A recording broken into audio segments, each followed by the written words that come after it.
नमस्कार दोस्तों, आप सभी का हमारे एक और नए वीडियो में स्वागत है। दोस्तों आज के इस वीडियो में हम देखेंगे कि आप एसआईआर का फॉर्म कैसे भर सकते हो।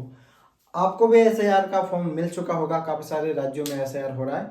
तो अगर नहीं मिला फिर भी आप इस वीडियो को देख लीजिए, क्योंकि बहुत जल्द आपके दरवाजे पर बीएलओ आएगा और आपको ये फॉर्म देकर चला जाएगा। इस फॉर्म को आप ऑनलाइन भी निकाल सकते हो। इस फॉर्म को भरने की पूरी प्रक्रिया हम इस वीडियो में देखेंगे, तो इस वीडियो को पूरा जरूर देखना और कोई भी डाउट है तो आप बता सकते हो मुझे कमेंट करके।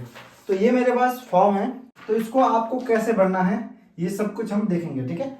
ये पूरी स्क्रीन पर मैं आपको दिखाऊंगा। तो आपको ये फॉर्म मिला है या नहीं कमेंट करिए, और इसको आप अभी देखिए किस प्रकार मैं आपको भरकर बताता हूँ सब कुछ। तो देखिए आपको इस प्रकार का ये परिगणना प्रपत्र मिला होगा। इसमें आपके बीएलओ का नाम भी होगा और उसके कॉन्टैक्ट नंबर भी होंगे, ठीक है। अगर आपको इसमें कुछ भी समझ में नहीं आता तो आप उनको कॉल करके भी पूछ सकते हो।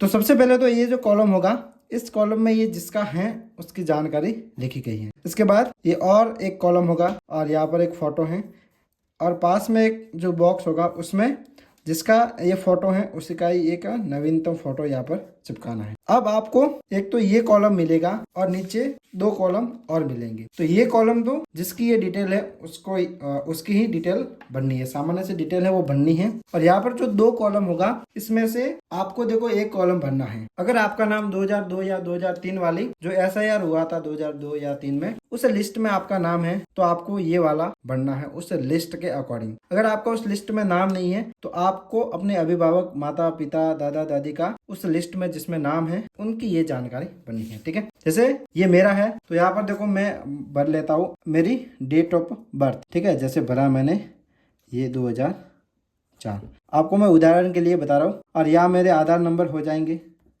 आधार नंबर, और यहाँ पर मोबाइल नंबर, मैं अपना मोबाइल नंबर यहाँ पर लिख दूंगा, ठीक है। फिर पिता या अभिभावक, आपको अपने पिता का नाम लिखना है, ठीक है। फिर अपने अभिभावक का एपिक आईडी अगर उपलब्ध है तो आप एपिक आईडी भी लिख सकते हो। फिर माता का नाम आपको लिखना है, फिर माता का एपिक आईडी अगर उपलब्ध है तो लिखे एपिक आईडी। फिर पति या पत्नी का नाम, अगर कोई शादीशुदा है तो पति और पत्नी का नाम लिख सकता है। फिर पति या पत्नी का एपिक नंबर। तो ये तो इसकी खुद की जानकारी हो गई। अब नीचे जो दो कॉलम मिलेंगे इसमें आपको और भी ध्यान से भरना है। आपके पास 2002 या 3 वाली लिस्ट होनी चाहिए, ठीक है।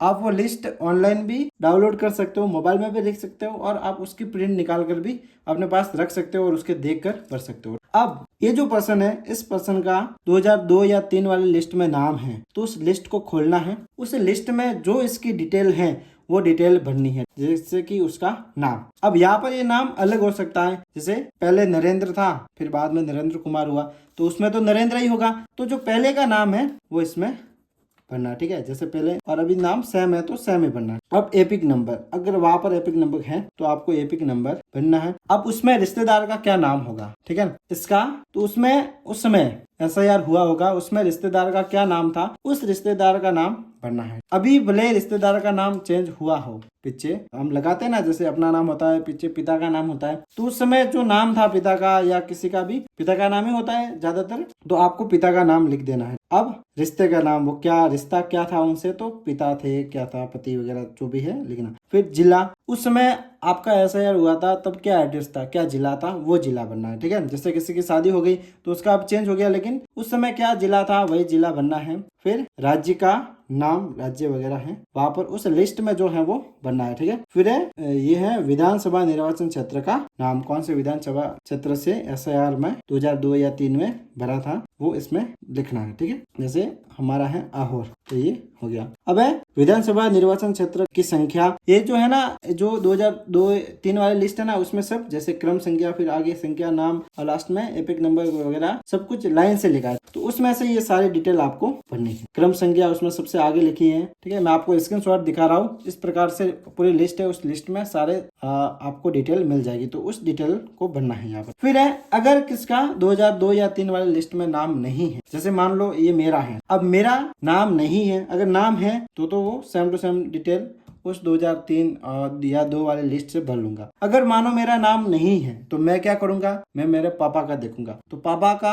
आपके मम्मी या पापा का नाम उस लिस्ट में अवश्य ही होगा। तो मैं देखूंगा कि मेरे पापा का नाम है तो चलो मैं फिर मेरे पापा की डिटेल भरूंगा। अगर पापा का नहीं है तो मम्मी का नहीं है तो दादा दादी, आपके जो भी रिश्तेदार हैं, अभिभावक हैं, उनका 2002 या 3 वाली लिस्ट में नाम है तो आपको उनकी जानकारी भरनी है। जैसे मेरे पापा का नाम यहाँ पर लिख दूंगा, उनका एपिक नंबर, रिश्तेदार का नाम, उनका फिर उनके अंदर कौन से रिश्तेदार का नाम है वो नाम, फिर रिश्ते का नाम, फिर जिला, फिर राज्य का नाम और विधानसभा निर्वाचन क्षेत्र का नाम, और ये सारी डिटेल इस प्रकार से यहाँ पर भी भरना। मतलब इसमें हम देखा था ना भाग संख्या वगैरह, तो इसमें भी जो इनका ये नाम है, इनकी पापा की जो लिस्ट में नाम है, तो पापा की लिस्ट में नाम की जो भी डिटेल है आगे की, वो सब कुछ इस प्रकार यहाँ पर भरनी है इसे, ठीक है। उसमें भाग संख्या दे रखी है, क्रम संख्या वगैरह सब कुछ भरनी है।